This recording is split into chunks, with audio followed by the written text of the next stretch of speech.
दुनिया के नक्शे पर कुछ जगहें ऐसी हैं जिन्हें देखकर लगता है कि प्राचीन इंसान सिर्फ पत्थर नहीं तराश रहा था, बल्कि समय को चुनौती दे रहा था।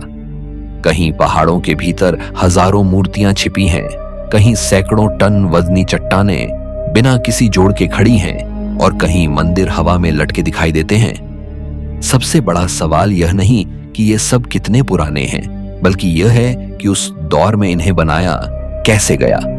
आज हम उन्हीं 10 जगहों के भीतर उतरेंगे जहां हर पत्थर एक जवाब कम और सवाल ज्यादा देता है।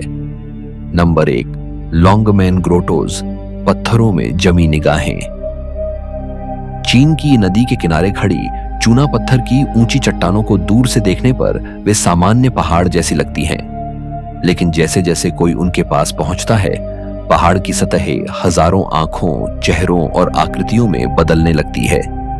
यही हैं लॉन्गमैन ग्रोटोज, जहां प्राकृतिक चट्टानों को काटकर हजारों गुफाएं, छोटे छोटे आले और 1 लाख से भी अधिक बौद्ध प्रतिमाएं बनाई गईं। इनमें कुछ प्रतिमाएं इतनी छोटी हैं कि उन्हें ठीक से देखने के लिए आंखें चट्टान के बिल्कुल पास ले जानी पड़ती हैं, जबकि कुछ इतनी विशाल हैं कि उनके सामने खड़ा इंसान किसी छोटे से बिंदु जैसा दिखाई देता है। इन गुफाओं का निर्माण किसी एक समय या एक शासक के दौरान नहीं हुआ। अलग अलग राजवंशों, कलाकारों और पीढ़ियों ने सदियों तक इस पहाड़ को तराशा। इसके बावजूद पूरी चट्टान पर बनी आकृतियों में एक ऐसी एकरूपता दिखाई देती है, मानो किसी एक विशाल योजना के अनुसार हर मूर्ति को उसकी जगह दी गई हो।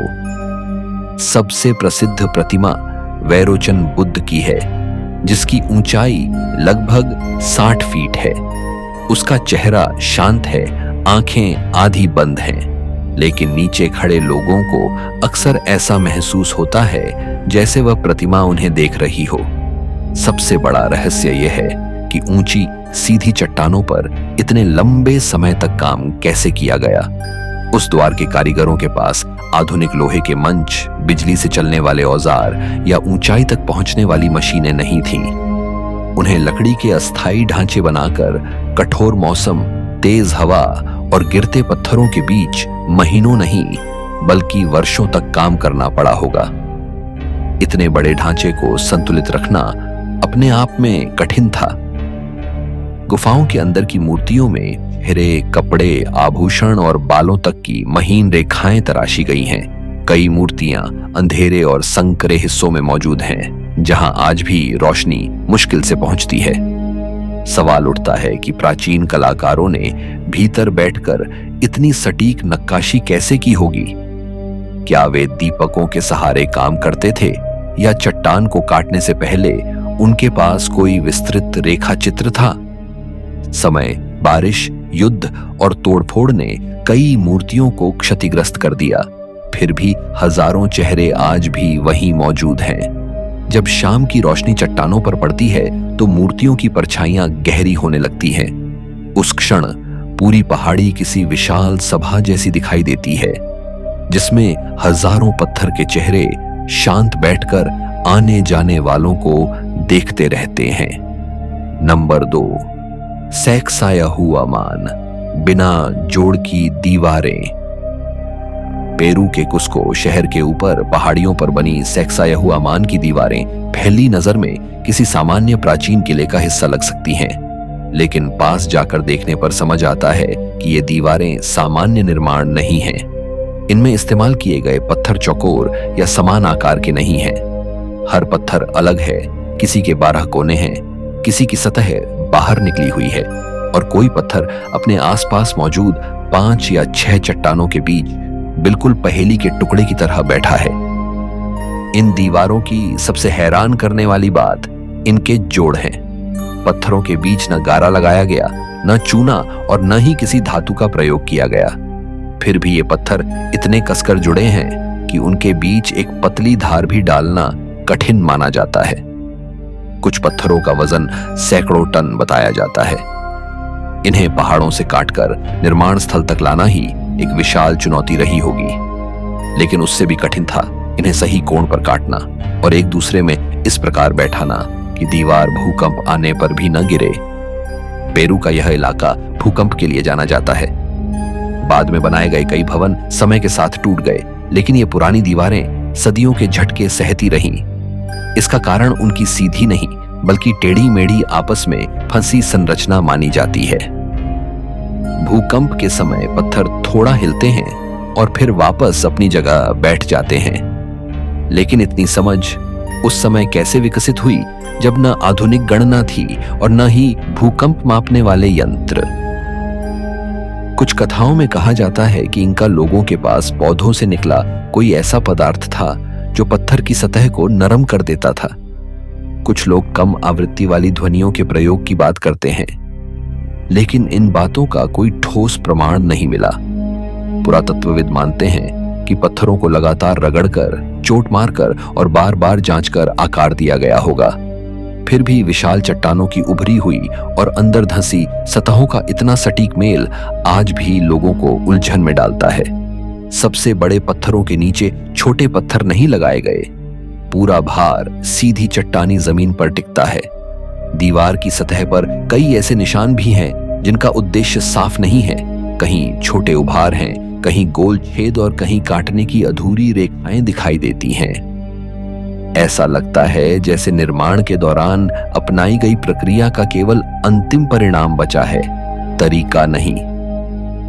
आज जब कोई इन दीवारों के सामने खड़ा होता है तो सवाल उठता है कि क्या प्राचीन कारीगर सिर्फ लंबे अनुभव के कारण इतने कुशल थे, या उनके पास पत्थर के व्यवहार को समझने का कोई ऐसा ज्ञान था जो बाद की सभ्यताओं के साथ खो गया। नंबर 3, फांजिंगशान, बादलों के ऊपर मंदिर। चीन के फांजिंगशान पर्वत पर दूर से 2 पतली चट्टानी चोटियां दिखाई देती हैं, जिनके ऊपर छोटे मंदिर बने हैं। दोनों चोटियों के बीच गहरी खाई है और उन्हें जोड़ने वाला एक संकरा पुल हवा में लटका हुआ नजर आता है। नीचे बादलों की परत होती है और ऊपर पत्थर की सीढ़ियां ऐसी चढ़ती हैं मानो कोई रास्ता सीधे आकाश की ओर जा रहा हो। यह पर्वत समुद्र तल से 8000 फीट से अधिक ऊंचा है। इसकी चट्टानें सामान्य पहाड़ों की तरह चौड़ी नहीं बल्कि सीधी और खड़ी हैं। सबसे प्रसिद्ध स्थान रेड क्लाउड गोल्डन समिट है। यहां पहुंचने के लिए यात्रियों को हजारों सीढ़ियां चढ़नी पड़ती हैं। कई जगह सीढ़ियां इतनी संकरी हैं कि एक समय में केवल एक व्यक्ति ही निकल सकता है। दोनों ओर लोहे की जंजीरें लगी हैं जिन्हें पकड़कर लोग ऊपर जाते हैं। तेज हवा और धुंध के बीच नीचे देखना भी भय पैदा कर सकता है। लेकिन आज की सीढ़ियां और सुरक्षा साधन देखकर भी उस समय की कल्पना करना कठिन है जब पहली बार इन चोटियों पर मंदिर बनाए गए होंगे। निर्माण सामग्री ऊपर कैसे पहुंचाई गई? पत्थर, लकड़ी, छत की पट्टियां और औजार इतनी ऊंचाई तक किस प्रकार ले जाए गए? मजदूर सीधी चट्टानों पर कहां खड़े होते थे और उन्होंने मंदिर की नींव को इतनी छोटी सतह पर स्थिर कैसे रखा? शिखर की 2 चोटियों पर अलग अलग धार्मिक भवन बने हैं। इनके बीच मौजूद पुल न केवल रास्ता है बल्कि पूरी संरचना का सबसे नाटकीय हिस्सा भी है। नीचे लगभग 300 फीट गहरी खाई है। बादलों के आने पर पुल का दूसरा सिरा तक दिखाई नहीं देता। ऐसे समय में लगता है कि व्यक्ति किसी पहाड़ पर नहीं बल्कि खाली आकाश में चल रहा है। यह क्षेत्र दुर्लभ पेड़ पौधों और जीवों का भी घर है। यहाँ पाए जाने वाले कुछ जीव दुनिया के दूसरे हिस्सों में लगभग नहीं मिलते। लेकिन पर्वत को रहस्यमयी बनाने वाली चीज केवल इसकी प्रकृति नहीं है। धुंध और सूर्य की स्थिति सही होने पर यहाँ एक विचित्र दृश्य बनता है जिसे विशाल छाया का प्रभाव कहा जाता है। व्यक्ति की परछाई सामने के बादलों पर कई गुना बड़ी दिखाई देती है और उसके चारों ओर रंगीन प्रकाश का घेरा बन सकता है। पुराने समय में इसे दिव्य संकेत समझा जाता रहा होगा। बौद्ध मान्यताओं में इस पर्वत को पवित्र माना जाता है। कुछ अनुयायी इसे मैत्रेय बुद्ध से जोड़ते हैं। यही कारण है कि सदियों से लोग कठिन यात्रा करके यहाँ आते रहे हैं। लेकिन जो बात अब भी आश्चर्य पैदा करती है वह यह है कि जहां सामान्य इंसान कुछ मिनट खड़े रहने से डर सकता है, वहीं प्राचीन कारीगरों ने दिन, महीने और शायद वर्षों तक काम करके पूरा मंदिर खड़ा कर दिया। जब बादल दोनों चोटियों को ढक लेते हैं तो नीचे से केवल मंदिरों की छत दिखाई देती है। उस दृश्य में ऐसा लगता है जैसे ये इमारतें पहाड़ पर नहीं बल्कि किसी दूसरी दुनिया के किनारे पर बनी हों। नंबर 4, हैंगिंग टेम्पल, हवा में टिकी आस्था। चीन के शांक्सी प्रांत में एक खड़ी चट्टान के बीच बना हैंगिंग टेम्पल दूर से देखने पर ऐसा लगता है जैसे लकड़ी की पूरी इमारत पहाड़ की दीवार से चिपका दी गई हो। इसके नीचे कोई विशाल नींव नहीं है। मंदिर जमीन से 200 फीट से अधिक ऊंचाई पर स्थित है और पतली लकड़ी की बल्लियां उसे हवा में टिकाए हुए दिखाई देती हैं। पहली नजर में लगता है कि यदि इनमें से एक सहारा भी हट जाए तो पूरी इमारत नीचे गिर सकती है। लेकिन यह मंदिर लगभग 1500 वर्षों से वहीं खड़ा है। इसकी वास्तविक मजबूती बाहर दिखाई देने वाली लकड़ी की बल्लियों में नहीं बल्कि उन मोटे बीमों में है जिन्हें चट्टान के अंदर गहराई तक धंसा दिया गया है।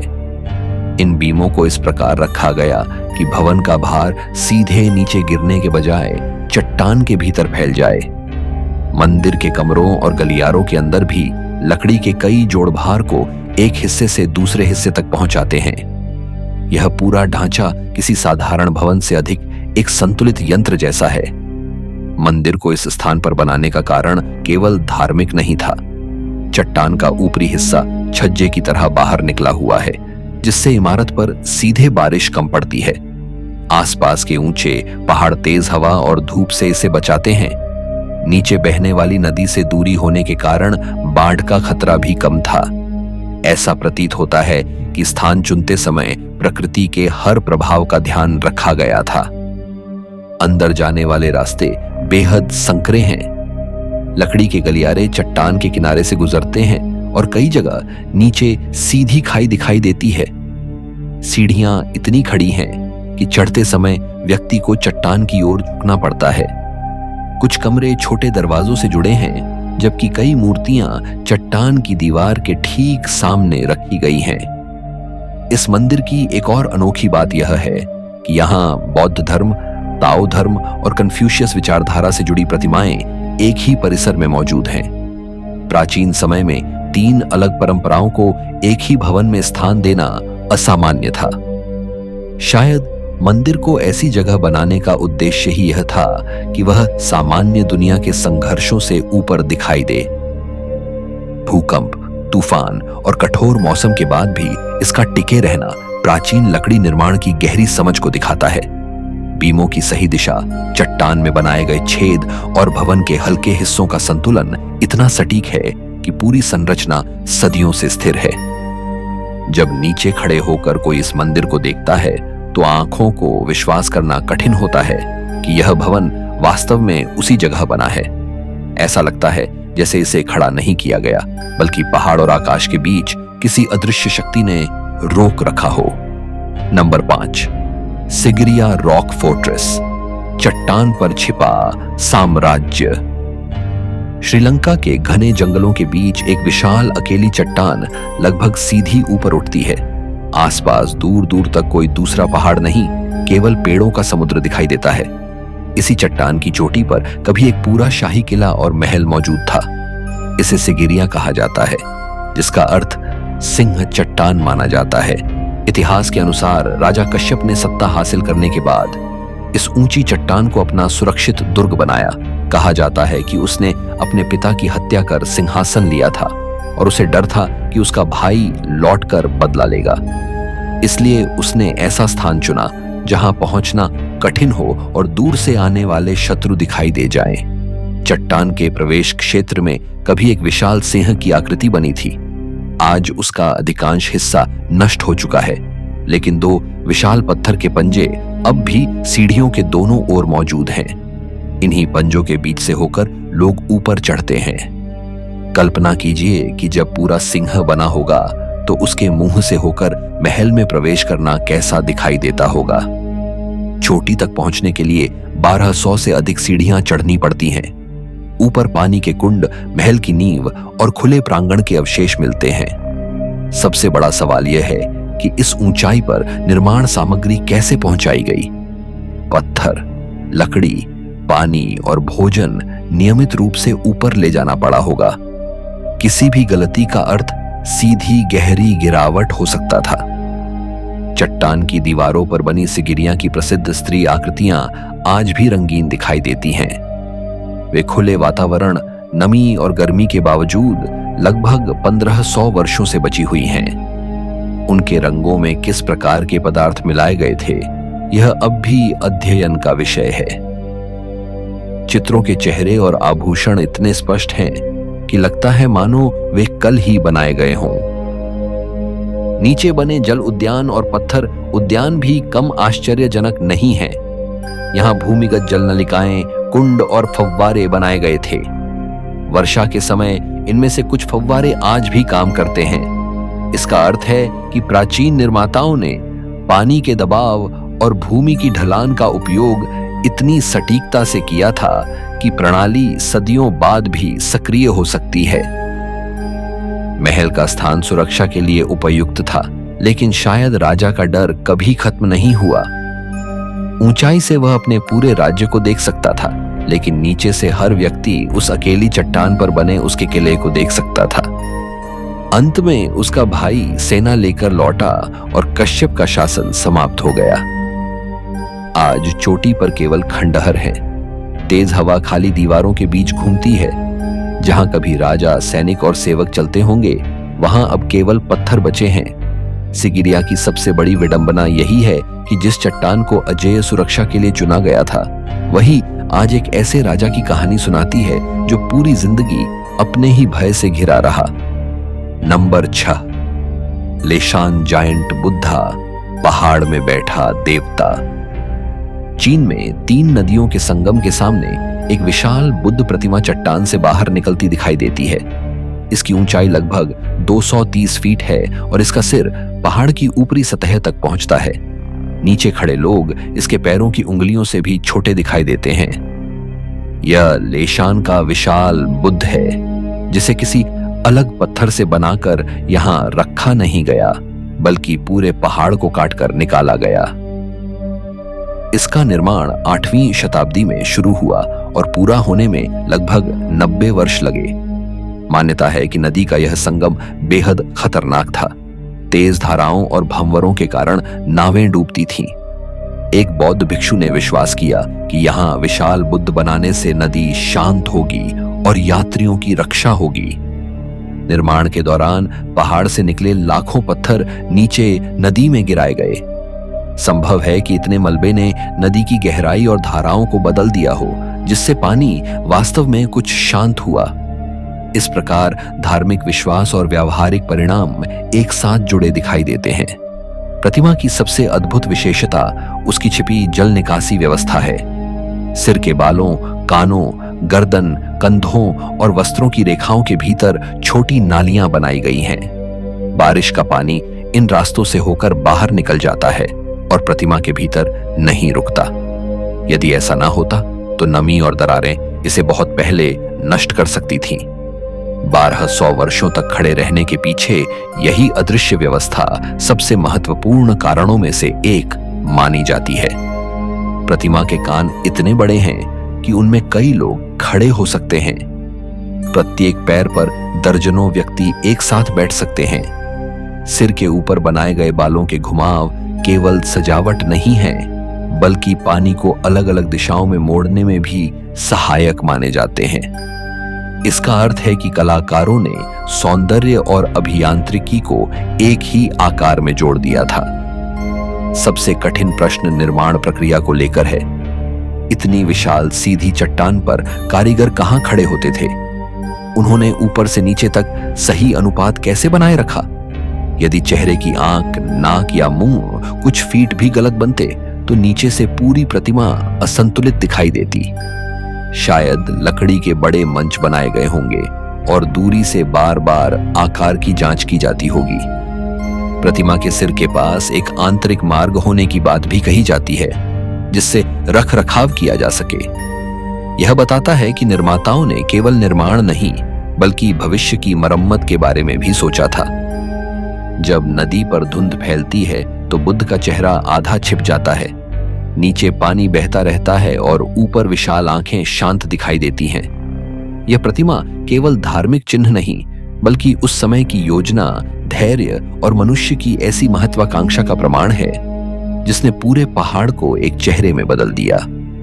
नंबर 7, हेगरा, रेगिस्तान की मौन कब्रें। सऊदी अरब के रेगिस्तान में दूर दूर तक लाल और नारंगी बलुआ पत्थर की विशाल चट्टानें दिखाई देती हैं। हवा और रेत ने उन्हें कहीं हाथी, कहीं मशरूम और कहीं किसी सोए हुए जीव जैसा आकार दिया है। लेकिन कुछ चट्टानों की सतह पर अचानक सीधी रेखाएं, स्तंभ, दरवाजे और नक्काशीदार मुखौटे दिखाई देने लगते हैं। यह स्थान हेगरा है, जिसे प्राचीन समय में मदाइन सालेह भी कहा गया। हेगरा नबातियन सभ्यता का एक महत्वपूर्ण नगर था। यही सभ्यता जॉर्डन के पेट्रा के लिए प्रसिद्ध है।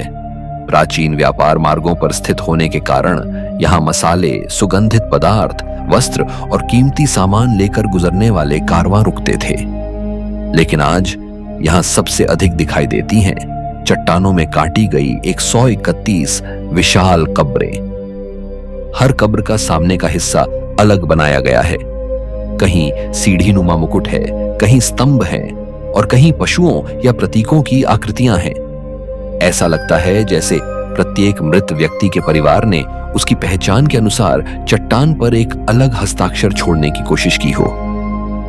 सबसे हैरान करने वाली बात यह है कि इन कब्रों को नीचे से ऊपर नहीं, बल्कि ऊपर से नीचे काटा गया।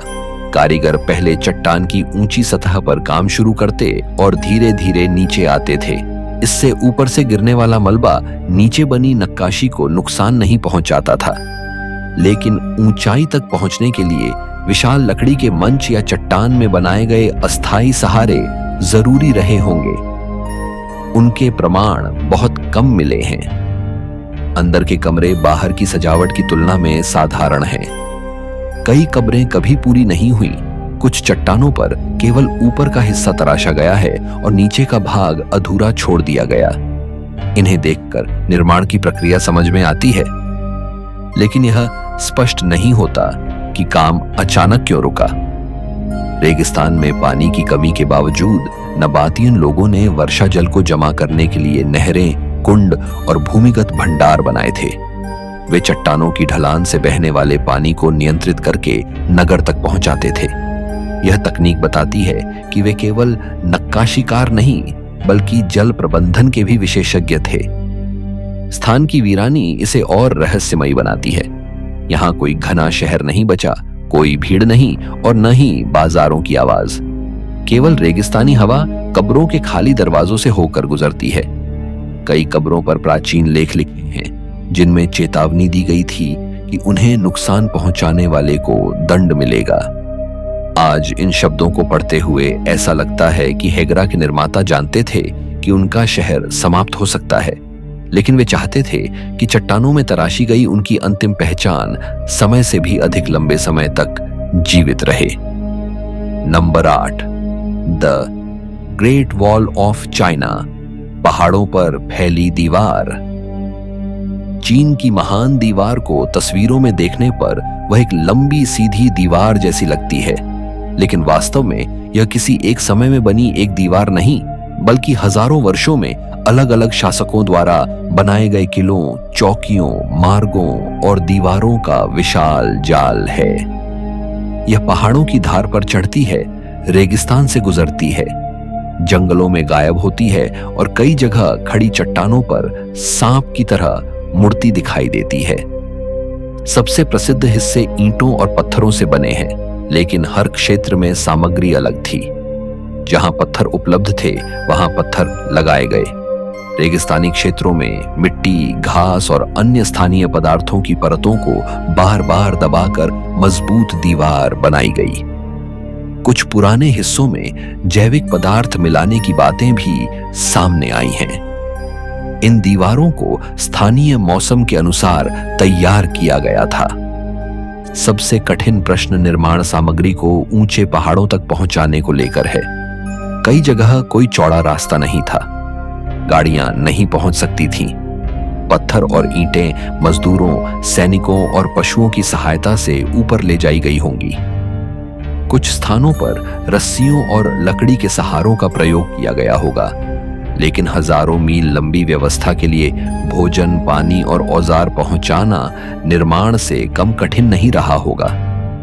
दीवार केवल आक्रमण रोकने के लिए नहीं थी, इसके ऊपर सैनिक तेजी से एक चौकी से दूसरी चौकी तक जा सकते थे। मीनारों से धुआं, आग और संकेत भेजे जाते थे। दिन में धुआं और रात में आग दूर तक दिखाई देती थी। इस प्रकार समाचार कुछ ही समय में लंबी दूरी तक पहुंच सकता था। दीवार की सीढ़ियां समान नहीं हैं, कहीं बहुत ऊंची, कहीं छोटी और कहीं इतनी खड़ी हैं कि चढ़ने वाले को हाथों का सहारा लेना पड़ता है। इसका कारण प्राकृतिक पहाड़ी सतह है, जिसे पूरी तरह समतल नहीं किया गया। दीवार ने पहाड़ को बदलने के बजाय उसके आकार का अनुसरण किया। कई कम प्रसिद्ध हिस्से अब टूट चुके हैं। कुछ स्थानों पर दीवार केवल सिर से थोड़ी ऊंची है, कहीं पेड़ पौधे उसके ऊपर उग आए हैं और कहीं वह मिट्टी की पहाड़ी जैसी दिखाई देती है। इन हिस्सों को देखकर समझ आता है कि महान दीवार हमेशा चमकदार ईंटों वाली संरचना नहीं थी। निर्माण में असंख्य मजदूरों ने काम किया और कठोर परिस्थितियों में बहुत से लोगों की मृत्यु भी हुई। इसी कारण इसके साथ दुख, बलिदान और लोक कथाएं जुड़ी हैं। कुछ कथाओं में दीवार के भीतर मृत मजदूरों के दफन होने की बात कही जाती है, हालांकि इसके व्यापक प्रमाण नहीं मिले हैं। महान दीवार की वास्तविक रहस्यमयता उसकी लंबाई नहीं, बल्कि उसकी निरंतरता है। अलग समय, अलग शासक, अलग सामग्री और अलग उद्देश्य होने के बावजूद यह संरचना एक विशाल रेखा बनकर पूरे भूभाग पर फैल गई। पहाड़ बदलते गए, राजवंश समाप्त होते गए, लेकिन दीवार वहीं बनी रही। नंबर 9, अल नस्ला रॉक, पत्थर पर सीधा कट। सऊदी अरब के तैमा रेगिस्तान में दो बड़े पत्थर एक दूसरे के सामने खड़े हैं। दोनों का आकार ऐसा है जैसे वे कभी एक ही चट्टान रहे हों। उनके बीच ऊपर से नीचे तक एक पतली और लगभग सीधी दरार दिखाई देती है। कट इतना साफ है कि पहली नजर में यह प्राकृतिक दरार नहीं, बल्कि किसी विशाल औजार से किया गया काम लगता है। यही है अल नस्ला चट्टान। दोनों हिस्से नीचे बहुत छोटे संपर्क बिंदुओं पर टिके हैं। ऐसा लगता है जैसे भारी पत्थर किसी पतली टांग पर संतुलित हों। हजारों वर्षों की हवा, रेत और तापमान में बदलाव के बावजूद वे गिरे नहीं। सबसे अधिक ध्यान उनके बीच की सीधी रेखा खींचती है। यह रेखा कई जगह लगभग समान चौड़ाई रखती है और पत्थर को दो हिस्सों में बांटती है। भूवैज्ञानिक मानते हैं कि प्राकृतिक तनाव, भूमि की हलचल और चट्टान के भीतर मौजूद कमजोर रेखा के कारण ऐसा विभाजन बन सकता है। दिन और रात के तापमान में बड़ा अंतर पत्थर को फैलाता और सिकोड़ता है। हजारों वर्षों तक यह प्रक्रिया किसी सूक्ष्म दरार को बड़ा कर सकती है, लेकिन लोगों को संदेह इसलिए होता है क्योंकि अल नस्ला की रेखा सामान्य टूटन की तरह टेढ़ी मेढ़ी नहीं दिखाई देती। कट की सतह भी कई स्थानों पर अपेक्षाकृत चिकनी लगती है। यही कारण है कि इसके बारे में तरह तरह की धारणाएं बनी। कुछ लोग इसे प्राचीन तकनीक का परिणाम मानते हैं, कुछ किसी अज्ञात औजार का और कुछ दूसरी दुनिया से आए जीवों तक की बात करते हैं। लेकिन इन दावों के समर्थन में कोई ठोस प्रमाण नहीं है। चट्टान के सामने वाले हिस्से पर मनुष्यों और घोड़ों जैसी प्राचीन आकृतियां भी उकेरी गई हैं। इससे पता चलता है कि हजारों वर्ष पहले यहां रहने वाले लोगों को भी यह पत्थर विशेष लगा होगा। यह स्पष्ट नहीं है कि जब वे आकृतियां बनाई गईं, तब चट्टान पहले से दो भागों में बंटी थी या नहीं। एक संभावना यह भी है कि चट्टान के नीचे की मिट्टी समय के साथ अलग अलग दिशा में धंसी हो। इससे ऊपर के पत्थर पर तनाव पड़ा और वह अपनी प्राकृतिक जोड़ रेखा के अनुसार टूट गया। लेकिन किसी भी व्याख्या के बाद वही सवाल बचता है कि विभाजन इतना सीधा कैसे रहा। रेगिस्तान में आसपास कोई दूसरी वैसी ही चट्टान दिखाई नहीं देती। दूर से दोनों हिस्से एक दूसरे की प्रतिलिपि जैसे लगते हैं। सूर्य के कोण बदलने पर उनके बीच का खाली स्थान काली रेखा जैसा दिखाई देता है, मानो किसी ने पहाड़ पर तलवार चला दी हो। अल नस्ला का रहस्य शायद किसी खोई मशीन में नहीं, बल्कि प्रकृति की धीमी गति में छिपा हो। लेकिन जब प्रकृति का परिणाम मानव निर्माण से भी अधिक सटीक दिखाई दे, तब उसे केवल साधारण संयोग मान लेना भी आसान नहीं होता। नंबर 10, बराबर केव्स, ग्रेनाइट का रहस्यमयी आईना। भारत के बिहार में बराबर पहाड़ियों के भीतर स्थित गुफाएं बाहर से बहुत साधारण दिखती हैं। उनके प्रवेश द्वार सीधे ग्रेनाइट चट्टान में काटे गए हैं, लेकिन जैसे ही कोई भीतर प्रवेश करता है, सबसे पहले दीवारों की चमक और फिर अपनी ही आवाज का बदलता हुआ रूप उसे चौंका देता है। ये बराबर गुफाएं भारत की सबसे पुरानी मानव निर्मित शैल गुफाओं में गिनी जाती हैं। इनका निर्माण मौर्य काल में 3री शताब्दी ईसा पूर्व के आसपास हुआ माना जाता है। गुफाओं को कठोर ग्रेनाइट के भीतर काटा गया, जो सामान्य पत्थर की तुलना में बेहद कठिन होता है। उस समय के कारीगरों के पास आधुनिक काटने वाली मशीनें या विद्युत औजार नहीं थे, फिर भी उन्होंने अंदर की दीवारों को इतना सीधा, गोल और चिकना बनाया कि वे प्रकाश को दर्पण जैसी चमक के साथ लौटा देती हैं। इस चमक को मौर्यकालीन पालिश कहा जाता है।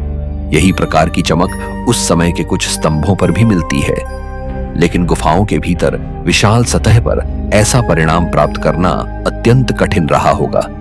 पहले चट्टान को खोदना, फिर दीवारों को समान बनाना और अंत में लगातार रगड़कर उन्हें चमकाना वर्षों का काम रहा होगा। गुफा के अंदर कोई बोलता है तो उसकी आवाज एक बार लौटकर शांत नहीं होती। वह दीवारों से टकराकर कई बार गूंजती है और पूरे कक्ष में कंपन पैदा करती है। गोल छत और चिकनी सतह ध्वनि को फैलने देती है।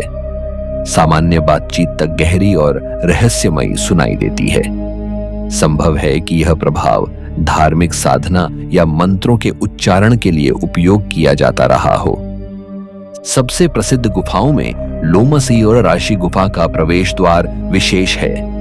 इसके बाहर पत्थर में लकड़ी जैसी मेहराब तराशी गई है और उसके ऊपर हाथियों की पंक्ति दिखाई देती है। माना जाता है कि बाद के बौद्ध गुफा मंदिरों के प्रवेश द्वार इसी शैली से प्रभावित हुए, लेकिन बराबर गुफाओं का सबसे बड़ा रहस्य उनकी पालिश है। इतने लंबे समय के बाद भी कई हिस्से चिकने और चमकदार हैं। पानी, धूल और मानव स्पर्श के बावजूद सतह पर बहुत कम घिसावट दिखाई देती है। प्राचीन कारीगरों ने किस मिश्रण, किस पत्थर और किस प्रक्रिया से यह चमक पैदा की, इसका पूरा उत्तर अब भी स्पष्ट नहीं है। दीवारों पर कोई सजावट नहीं, कोई बड़ी मूर्ति नहीं और न ही रंगीन चित्र हैं। केवल खाली कक्ष, चमकती ग्रेनाइट और गूंजती आवाज। यही सादगी उन्हें और रहस्यमयी बनाती है। अंदर कुछ देर शांत खड़े रहने पर व्यक्ति अपनी सांस और हल्की हरकत तक कई दिशाओं से लौटती हुई सुन सकता है। बाहर धूप और खुला आकाश है, लेकिन भीतर प्रवेश करते ही लगता है जैसे समय 2000 वर्ष पीछे चला गया हो। बराबर गुफाएं यह साबित करती हैं कि कभी-कभी सबसे बड़ा रहस्य विशाल आकार में नहीं, बल्कि एक खाली पत्थर के कमरे की असंभव चमक और गूंज में छिपा होता है। आज के वीडियो में इतना ही। इन 10 जगहों ने यह तो साबित कर दिया कि प्राचीन दुनिया उतनी साधारण नहीं थी जितनी हमें दिखाई जाती है। हो सकता है इनके पीछे कठिन मेहनत, लंबा अनुभव और खो चुका ज्ञान हो, लेकिन जब तक हर सवाल का उत्तर नहीं मिलता, तब तक इन पत्थरों के भीतर छिपा रहस्य जिंदा रहेगा।